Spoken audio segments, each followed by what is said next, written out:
From Columbiana County to Hancock, Brooke, and Jefferson, law enforcement agencies are tracking a dramatic shift in drug trends across the Ohio Valley. Not only is meth surging again, but prosecutors warn nearly every drug on the street is now laced with fentanyl, and many users don't even know it.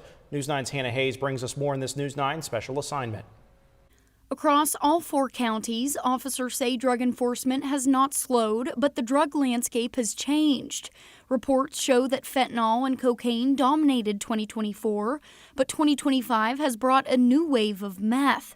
Columbiana County Drug Task Force Director Jesse Smith says the drug is no longer being cooked in basements, but instead is being mass-produced and trafficked directly into the region. Mexican drug cartels have taken over the trafficking and distribution of meth. Smith said dealers are traveling into Columbiana County from Cleveland, Youngstown, and sometimes Columbus. And recent investigations led specifically into East Liverpool and Wellsville. We just go where the drug dealers are and where drugs are being sold. So while we've been all over the county, our larger investigations have led us to this area.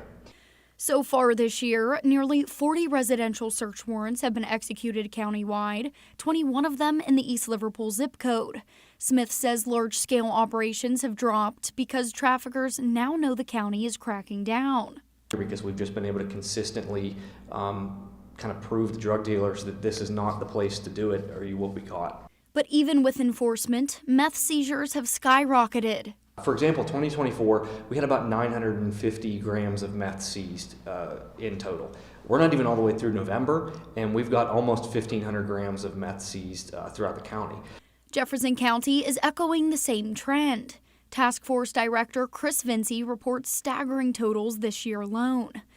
After conducting 25 search warrants this year, the county has seen 1,500 grams of methamphetamine, 1,600 grams of cocaine, 415 grams of crack, 100 grams of fentanyl, and 32 fentanyl pills.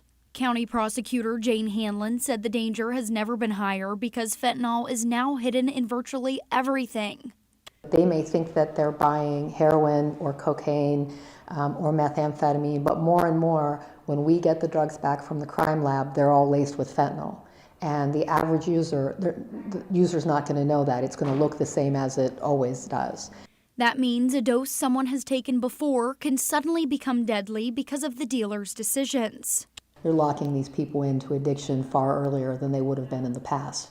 And so they're probably trying to straddle this balance between not so much fentanyl that it kills the customer, but enough fentanyl that it keeps them hooked and keeps them coming back for more. Hanlon said meth use is rising fastest among young adults ages 19 to 27, and drug-driven crime is overwhelming the system.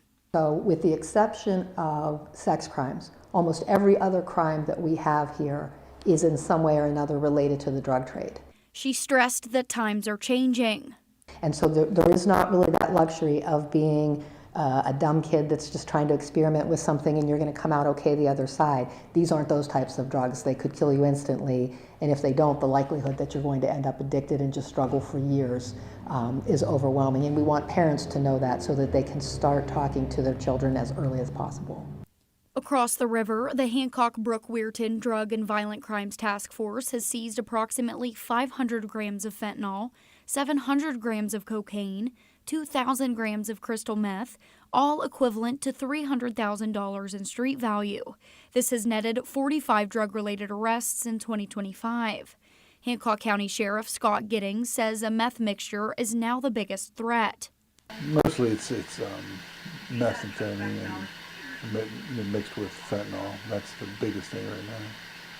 Both Giddings and Brooke County Sheriff Richard Beatty say limited staffing makes it difficult to keep up. Our problem is manpower. That's kind of impacted our drug arrest and drug investigations. We're down like 8 guys, and that's impacted the road. Well, the biggest challenge for me is manpower. Of course, we work very closely with the Drug Task Force, and fortunately for us, I just assigned another deputy up there to give them a hand. But assigning another deputy up there to give them a hand takes a deputy off the streets for me here. Beatty says traffickers reach Brooke County fast, using Route 22 as a direct pipeline. Drugs come in from Detroit and Chicago.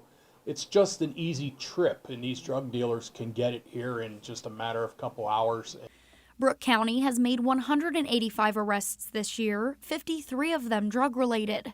Both sheriffs have asked their county commissions to share opioid settlement funds to support staffing, enforcement technology, and surveillance needs. And if we can get a good portion of that, it will better equip our people that are out there on the road, and we can remain vigilant and stay effective.